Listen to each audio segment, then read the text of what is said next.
po si Rina habang nag-iintay ng pagkain. Kasama namin si Kuya Nelson at yung mga teacher sa Loheka. Andito po kami sa isang kainan dito sa Dait. At unlimited yung pagkain dito. O diba, nandito po kami sa Sangyop. Birthday po kasi no, isa sa mga teacher sa Loheka. At inimbita kami na kumain dito sa isang restaurant dito sa Dait. Unlimited po yan. Unlimited daw yung pagkain. Kaya todo hapon sila sa pagkain. Pero meron po yung kapalit. Kapag hindi namin naubos yung pagkain, magbabayad kami ng 300 pesos. So, lahat ng hinakot nilang pagkain sa table, kailangan maubos namin yan. Excited po silang maghakot. Kasi nga, may oras lang po yung pagkain. Kaya yung mga gusto mong kainin, kailangan ilagay mo na sa table para hindi ka na babalik doon sa kukuhaan. Kasi may timer nga po. Nagiging po si Rina kasi may tugtog and napapasayaw siya habang naghihintay na maluto yung mga pagkain. And eto na nga po, eto na yung mga pagkain na hinakot nila. Sana po maubos namin yan para hindi kami magbayad ng 300 pesos. Actually, ano lang kami dito,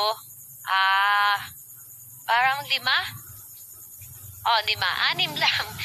6 lang kami dito. And sana po maubos namin yan. So ayan po, narinig at napanood po natin, di ba sobrang saya ni Rina kasama ang mga teachers ng Loheka School. Merong isang teacher na nag-celebrate ng kanyang birthday at na-invite sila Rina kasama daw si Kuya Nelson at Mama Roda ni Rina.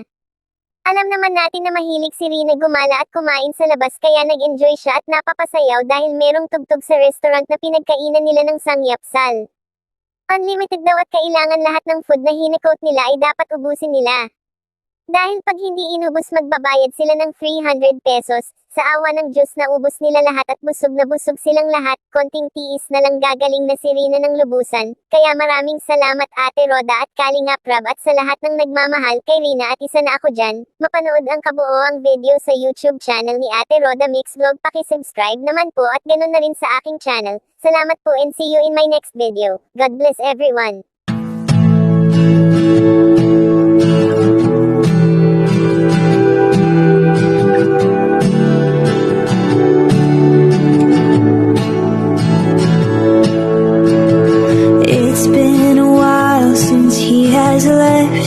Had some time to self-reflect, so now I'm writing this to you.